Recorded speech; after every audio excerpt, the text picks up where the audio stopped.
Right, hello there guys, welcome back to a new video. Now in today's video we're back at Graham's and we've possibly got a new project on this channel.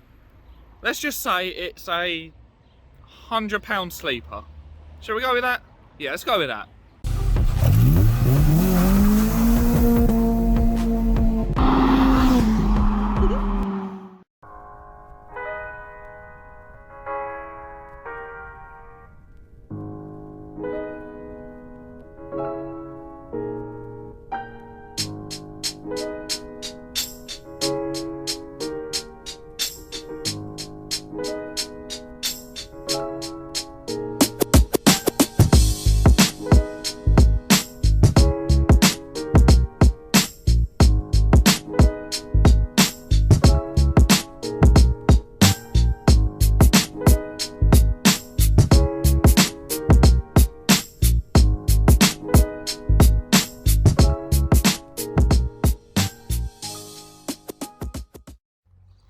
So yes guys, this is a 2003 Seat Toledo. Now I say this is a sleeper because this has the 1.8 20 valve turbo engine in it. And this was once upon a time Graham's car. Yeah, Graham had this, I don't know how long he had it, but he's having his dinner at the moment. So we'll get it out we'll get it out of him in a tad in a bit. But yeah, this is a 1.8 20 valve turbo. I don't know if it's modified. I don't know how long Graham's had it, obviously. I know that Graham's only just bought it again off of his friend that he sold it to. That's pretty much all I know. He's started getting to work on odd little bits, like he's stripped odd bits down. But that's about it. But yeah, Graham's inside just having dinner at the moment. So as soon as he's back out, we'll find out more info. Right, he's finally finished stuffing his face. So, what's the background on this car? Because obviously, once upon a time it was yours, and now it's in quite a shit state. Ah, right, okay. So we bought it about 10 years ago from the garage that was where the Vauxhall garage is now in or was in Rainham, I should say. Yeah. They had a little second-hand car. Oh yeah, Greens. Yeah. Yeah. And we bought it whilst we still had the Polo, for Zoe to drive around the community as a part of her job, because obviously the Polo, being as low as it was, weren't getting over speed bumps. Yeah. So it was a case of buy this. I think we paid about £1,000 with 6 months tax, because that's back when we could. Yeah, exactly. And we used it for a long time. Hard to think how long. Got to be 5 to 6 years, something like that. Yeah. Then we sold it on to Ben. The only reason we sold it is because one of the back middle seat belt didn't work, so it only had one seat in the back of it to get past the MOT issues. Yeah. And we had my second child on the way, and he obviously couldn't fit in the car.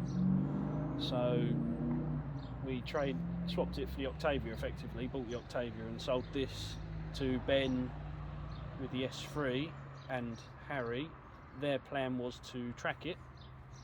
I was also sold it with a dodgy fuel pump in it. It had my RS4 pump in it because the pump had died, and I was like, needs a new pump, but I'll have my old one back. And I was like, yep, no worries. So they took it. I think 2 days later it was just 2 seats in it and no carpets, nothing. And then probably 4 days after that, someone at work was quite desperate for a car, so they sold it on to him. He drove it and loved it for 4 years, and then he's finally given it up and got something more modern. And this became a driveway ornament for a while, didn't it? It did, yeah. And it was a case of, don't really want it on the drive anymore, going to scrap it. No, I'll give you some money for it. How much do you want? 100 quid. Sweet, yeah, thank you very much. So there we go, £100 banger. And here we are. So are there any like modifications done to it? Is it mapped up or anything like that, or is it just... Is it mapped up? Oh wait, no, this is you. Cool. It is mapped up, so Yeah. what is it mapped to? It's got an RTEC map on it. Yeah. Now, if you go by the dyno, bearing in mind it's meant to make 180 standard, it made 195 once it was stage 1 tuned, but it was roasting hot that day, and most of these make 210, and I could probably say, yeah, on a good day when it's not too hot, it was making 210. Yeah. But Lewis, who had it off of Harry and Ben, also put a 3-inch downpipe on it and a front mount intercooler. So it's ready for stage 2, which take it to 240. Bloody hell. So there you go, £100 sleeper. Now I say it's a sleeper because it is booted, it is a saloon. So to the naked eye, it just looks like a boring old man's car, minus a big Cooper alloys. But she's running some power. The car on as well. What, you bought the car with them Bought alloys? the car with them alloys on it. Yeah. And when we bought the car, they were selling, so long as they were in pristine condition with decent tyres, for like 600 quid. And I was like, we're not really paying for the car, we're paying for a set of wheels. Yeah. And the engine, yeah. Yeah. But yeah, no, so here she is. And then obviously, this is what she looks like currently under the bonnet. So obviously you started nabbing away at a couple of little jobs, so what have you done so far? I haven't really done any jobs in here, other than looked to find potential issues that I was going to leave you to have a hunt about for a bit as well, see if you could find any. But obviously we got the air filter, and I've got my sock back. Which you'll laugh at and look at and be like, what's that for? But that's the secondary air intake system. Yeah. A lot of people just get rid of it all, but it had already been mapped, and then it was like, oh, I ain't going to get rid of it, but I don't want to be pumping dirty air into the exhaust side and possibly damage things. Yeah. I'll put a sock over it, because it literally is just there for when it starts up, pumps fresh air in to warm the exhaust up faster. That's not too bad. But yeah, no, so... But she does start if I get the key. No worries, let's see what she does. Battery probably. Right, so battery's hooked back up because the negative terminal was off. So let's see what she does. Straight up! Bloody hell. That ain't bad, and if we go to the rear, apart from absolutely reeking of bad fuel, there's no smoke. Oh, that sounds horrible. But yeah, no, she still runs. So yeah, so what jobs have you started with on this car then? I haven't really started anything. Just other than charging up the battery. Yeah. And starting it up a couple of times. Bloody hell. So this is literally fresh and ready for us to go. So let's see what the tasks are for today. Right, Graham has just let me know of an issue. Let's see if you can see it. I'll give you 5 seconds. The camera is dead straight, by the way. So I'll give you 5 seconds, see if you can work it out.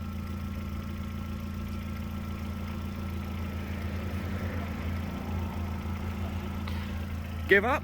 Okay, well there's a broken coil spring on that side, but because there's a Leon breaker in local to us, we have a set of lowering springs that were literally just purchased just now for 50 quid. So they'll be going on that.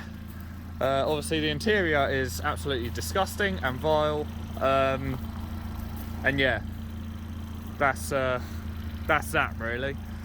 So yeah, let's get cracking. Right, so Chloe's job is to clean up the interior, bless her. So all the mould needs to go, all the hard surfaces need to be sorted, and all that. Mine and Graham's job is to get the front door cards off, because the typical things with these cars and the Leons, obviously my Leon started suffering with this but wasn't bad, is that the membranes in the door cards start like letting water come through, hence why you end up with a mouldy interior. Now these, I'm guessing, are absolutely shot. And what, is the swimming pool still there? Swimming pool's still there, yeah. And if you don't take care of it, that is what happens. That is literally water pretty much right up to the seat rail. I mean, if I shake the car, Big fingers in it. there you go. You can see it wobbling. I'm not going to touch it because I'll probably get like, I don't know, AIDS or something from it. But yeah, so we need to get the front door cards off. I'm guessing that door card as well? No, I think that side's alright. Okay. I think it's just these two, this side. But yeah. But draining it all out. So yeah, let's get cracking. Right, so I've just gone round and undone all the bolts for the door membrane. And now we need to sort of like prise it away, because as you can see it is siliconed on. It's siliconed on from factory. This has already been off once to be done previously. That's the factory stuff. Yeah, so it just like fails and deteriorates. But I was just talking to Graham about this car, and it was £100 to buy the car, and we have a budget of £500 to get this back to a roadworthy daily in condition. And then Graham said he's going to use it as a daily for a little while. So I think that's a very good challenge. I mean, he's already had it up in the air, and he said that underneath this is very clean because it's a galvanised chassis. So fingers crossed. Also as well, if I show you the dash, the only warning light is the airbag light, because there's been water getting to the circuit. That is it. That might be gone as well once we've reset it, because it has had no battery. Yeah. And we've currently got it in VCDS as well, or VAGCOM, whatever you want to call it. So we'll see what that comes back with as well. Right, so we've actually left the car running the whole time we've been sort of fannying about with the back door here. As you can see, it's only done, well, you can't see it from here, but it's only done 124,000 miles. It's got a quarter of a tank of petrol still. Graham drove it home from the driveway it was sat on, and the fault codes came back. So what have we got? We've got mass airflow sensor, signal too low, intermittent, power terminal 30. That basically means that the battery's too low. Yep. Which has to be expected when I disconnected it. The MAF or whatever might be at fault, but she runs okay. What's this that we're looking at now? So this is 5 faults for Climate control by the looks of it. effectively, yeah. So the temperature sensor in the instrument panel, open or short, footwell / defroster position, blocked or no voltage. I wonder why that would be. So this is all pretty much, everything here Yeah. is probably down to the fact that there's water in it. Yeah, that's what I was thinking. Water's got into something somewhere and it's not happy. Airbags. Again, this is potentially down to the fact that the battery's been off. Yep. Or it's been running the battery down slowly for a long period of time. Or it is potentially that water's in there on a bad earth, making an earth bad or something. Instrument cluster, blah blah blah. Again, is either potentially because of battery drainage or that it's got a bad earth.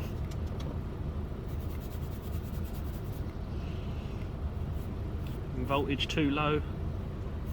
So all of this basically is it earthing out on itself near enough by the sound of it. This is either potentially because its battery ran flat slowly down to low voltage that would cause relays to not be happy. Yeah.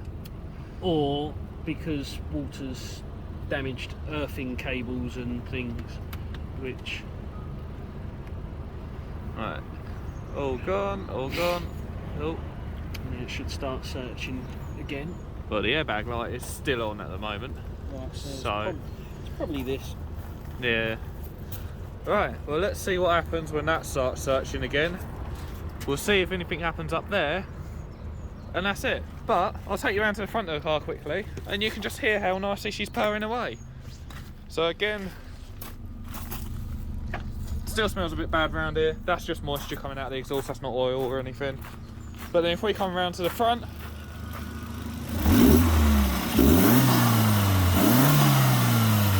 oh, you got smoke coming from down here. Yeah. No, there's oil down there. That's coolant. Oh, is it? Yeah, it's got a coolant leak. Yep. So it's a bit sweet. Yeah. And it looks like it's from this part here. what would that be? That is the temperature sensor, Yeah. but it bolts onto the side of the block, and I think it's like 10 or 20 quid for fixing that part. That's not bad. No. And then if you can hear like a faint tapping, that's literally just a evap system. EVAP system. It's functioning. It's not broken, it's functioning. So that's what the tapping is, if you can hear it. But other than that, yeah, there you go, that's what it is. But other than that, she is purring away, totally fine. We had one sort of like funny, like boggy down second, which is probably where it just consumed a bit of shit fuel. But the fuel is probably about 3 or 4 months old. yeah. But yeah, no, she's lovely. Just purring away, totally fine. Very quick update, if you can hear me. There's no lights on the dash. Right, so I am literally picking all of this off. But we have some more fault codes that have turned up, and what were they? No, it's no new ones as such, it's just ones that confirm our suspicions in a way. Signals for duration of ignition off time, fresh air blower, pontometer positioning motor for air flap. So just interior stuff. Nothing too drastic to worry about. But other than that, she is mechanically mint. So I'm going to get on with picking black bogies off of the back of doors. Chloe's actually doing a really good job. This was all caked in mould. Should have got before and after photos. And this has came up nicely. And look at the steering wheel now. The steering wheel's like new. Can you give me a new pair of gloves? But it's coming up nice. Right, so this is the front membrane. I've already started taking this all off, and it's actually came off really, really nicely. But this is where it starts to foul, because this is wet and it's all perished, and there's actually sections of it missing. So this is all it takes to foul. Now this one's already been done again, but they didn't remove the old stuff. They just put silicone over this old stuff, and yeah, it hasn't sealed. So yeah, I'm going to work on this. I'm going to go around the whole of this membrane, get it all off, and then it should be ready for some fresh stuff.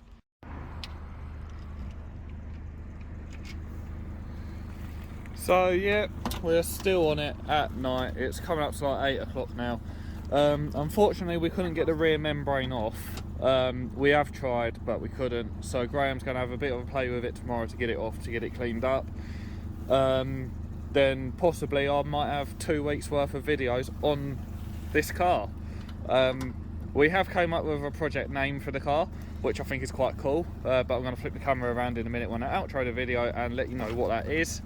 It's quite comical, but yeah, so I might have 2 weeks worth of videos coming on this car already, and we haven't even got to driving it or anything yet. So yeah, we're off to a good start. There we go, I'm in front of the garage now. So yeah, like I said, we have got a name for this project. Sorry, I've got a stone stuck in my shoe. There we go. We have got a name for this project, and this is Project Turdlido. Because it's a £100 turd, it's a Toledo, so Turdlido. Yeah, it just makes sense. But yeah, so welcome to Project Turdlido, the £100 sleeper. Now, like I said, we have got a £500 budget to build this back up, make it roadworthy, get it through an MOT because it currently don't have one, and all that sort of stuff. And then Graham is going to daily drive it, and probably use it as a runaround and stuff like that. And then who knows? Maybe I could end up with it one day. I don't know. But that is that. So join us maybe next week. I'm not 100% sure yet. For episode 2 of the Turdlido. If you guys did enjoy this first video, please be sure to slap a like on it. Comment down below what you think we should do to it. Maybe we might go silly with it or give it more power. I don't know. I don't know yet. I don't know what Graham wants to do. But you never know. Maybe we'll go silly with it to an extent or something like that down the line once it's on the road. But yeah, let us know what you want to see on the car. And yeah, most importantly, hit that subscribe button, and I shall catch you guys in the next video.